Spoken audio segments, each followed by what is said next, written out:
This is for 5th grade ELA text set 15, expository nonfiction.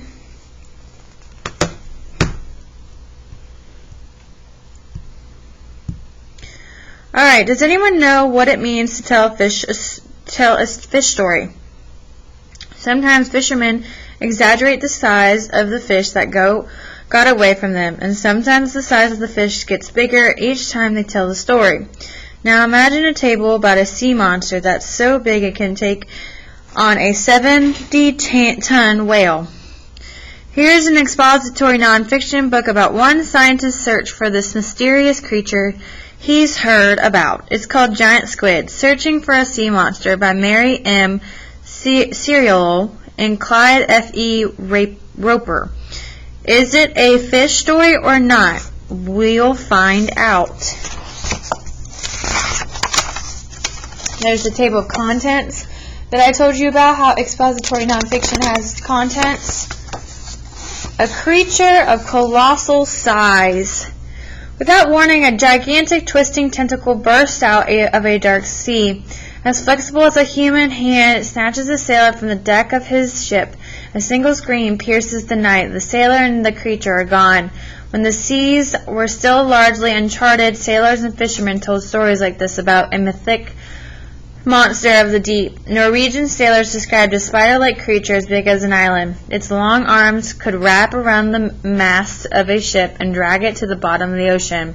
Or the monster could create a gigantic whirlpool as it dove back into the depths, pulling the ship down with it. Sailors and storytellers called the creature the Kraken. Drawings of this mysterious beast bore a strong resemblance to what we now know as the giant squid. In 1874, a newspaper account of an actual encounter between a ship's crew and a giant sea creature inspired the French author Jules Verne to revise a book he was writing. As the paper reported, a sea captain claimed that he had ordered his crew to fire on a many-armed sea monster, which he believed was trying to climb aboard his ship. Riddled with rifle bullets and weighed down by cannonballs, the beast finally sank beneath the waves. Verne put this tale to work in his fiction. An attack on Captain Nemo and the crew of the Nautilus by a squid of colossal size became the most famous scene in Verne's book, 20,000 Leagues Under the Sea. Early clues.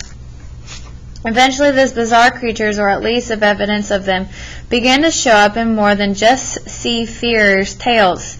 In the 1700s and 1800s, many captains of whaling ships were amateur naturalists, people who study nature. They recorded what they observed in their ship's logs. Some of these captains hunted sperm whales, the largest toothed whale that ever lived. When they hauled their catch on board, they often noticed strange circular scars on the whale's head and jaws. These scars suggested a fierce wrestling match with some enormous beast. But what creature could take on a 70-ton whale? So this is another caption underneath here talking about this picture. I'm not reading it because I gotta move on. Inside the stomachs of the whales was another mystery, waxy balls of a smelly substance called ambergris. These oily lumps are made by the digestive juices of whales. Ambergris coats any hard, object a whale swallows that could irritate its stomach. In the center of the lumps, sailors found that looked like large bird beaks. So that's what the ambergris looks like. Observant whaling captains finally figured out the source of both, the round scars and the sharp beaks. They came from squids. The sailors had eaten many types of small squids, which were plentiful in the sea.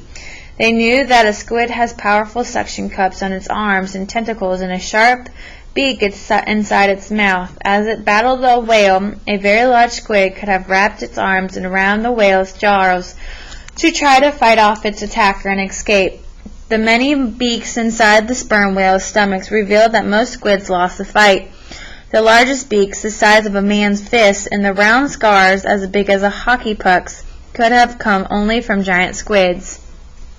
Where would a sperm whale and a giant squid meet?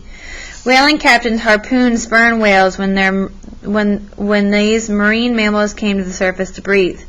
Little did the sailors know that the whales regularly dive down to 4,000 feet, or even deeper. It's there in the deep ocean that the sperm whales encounter their favorite meal, the giant squid. So, notice how the picture, photos, and the captions convey additional facts about the giant squid. So there's the suction cups, and those are the beaks. Occasionally, a dying giant squid was hauled up in a fishing net, or pieces of giant squid would wash ashore. In 1873, Newfoundland fishermen caught what they called a sea monster and showed it to their local clergyman. The Reverend Moses Harvey. In those days, ministers often served as the local experts on scientific as well as spiritual matters. The Reverend Harvey persuaded the fisherman to give him the remains of the squid, which he draped over a bathtub and put on display. It was the first complete giant squid specimen known to science. Again, here is some captions. I'm not reading it. Why do giant squids sometimes wash up on shore? Scientists know that sometimes deep, cold ocean currents change their course. Moving close to the surface, animals that normally live in the depths, including giant squid, may be transported by wayward currents in new territory, often to warmer, shallower water close to land. There, the dramatic difference in water temperature can kill deep-sea animals. Scientists suspect that their conditions existed at the times when dead giant squid washed ashore off the eastern coast of Canada. And that's a picture of a giant squid. Meet the squid hunter. Despite the stories of giant squid attacking ships, scientists have learned that these beasts rarely emerge from their home at 1,600 to 3,300 feet below sea surface. Even today, almost no humans have gone where giant squids reside, and sightings of these giants at the surface are rare and mysterious events.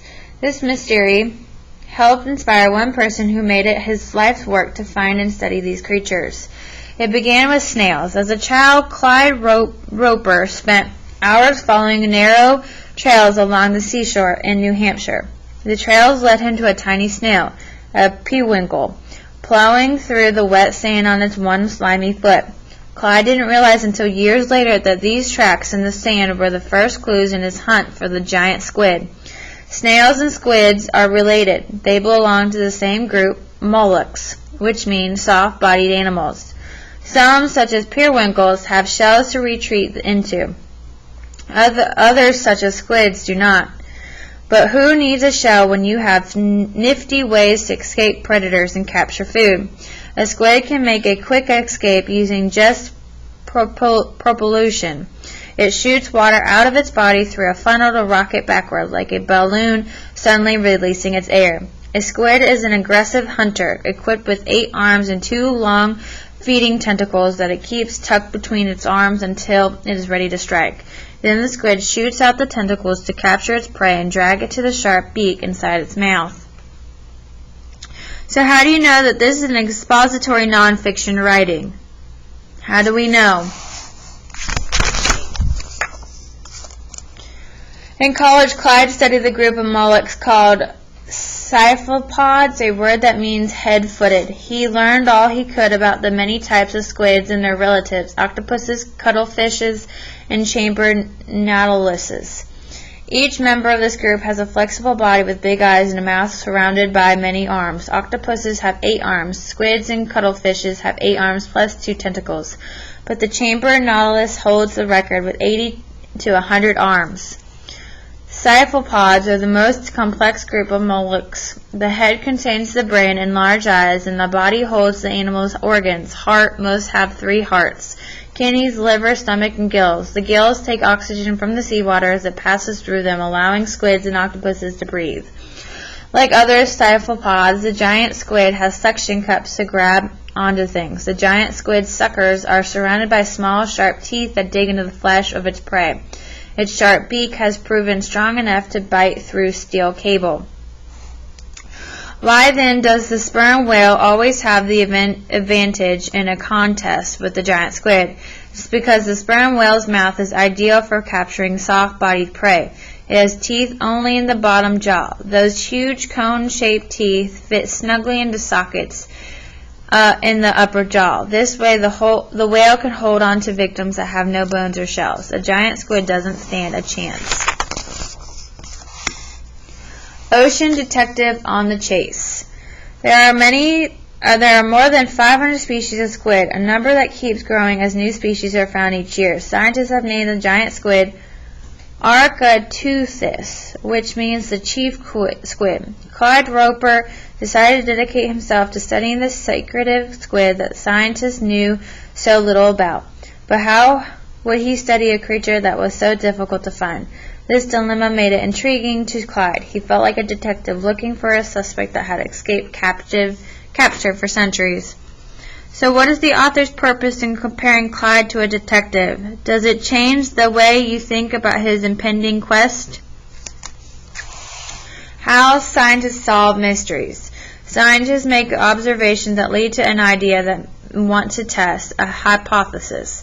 To test the idea, they collect information or gather clues, which is data, by observing nature or by designing an experiment. Then, like detectives, they try to figure out what all the clues mean.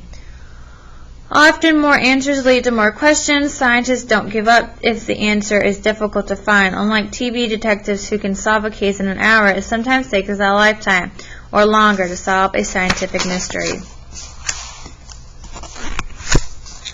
One day when Clyde was studying at the University of Miami, he got a call about a dead sperm whale that had washed ashore. Did anyone want to examine it?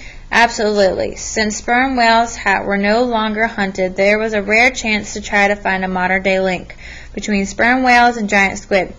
Clyde and his friends raced to the beach. They jumped into the ditch that had been dug to bury the whale's body.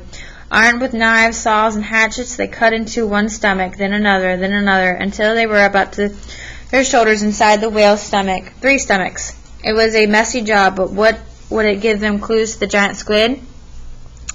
Hours later, the researchers had retrieved nearly 1,000 squid beaks.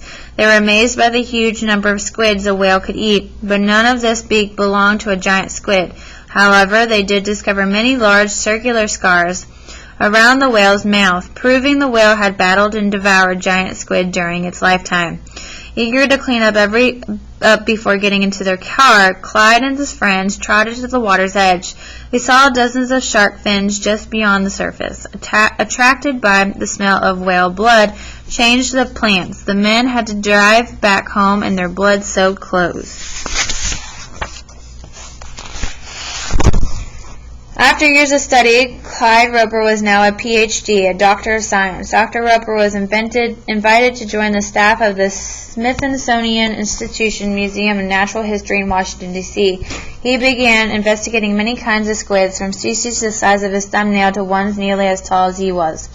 Soon, specimens of all kinds of squids arrived at the Smithsonian for Clyde to examine, including giant squid. The work only fueled his curiosity to see a live giant squid in the ocean.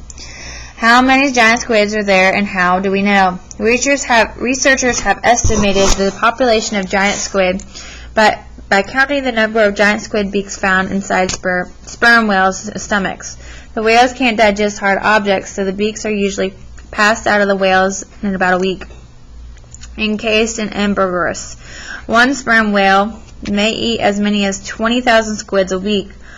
Of those, perhaps only 3 are giants, so one sperm whale may devour about 150 giant squid a year. It's estimated that there are at least 400,000 sperm whales living in all the world's oceans. Some whale biologists think there may be more than 1 million. So how many giant squid do all those whales eat each year? That's 60 million giant squid. Of course, not all giant squid are eaten by sperm whales, so there could be many more millions of giant squid hiding deep in the oceans.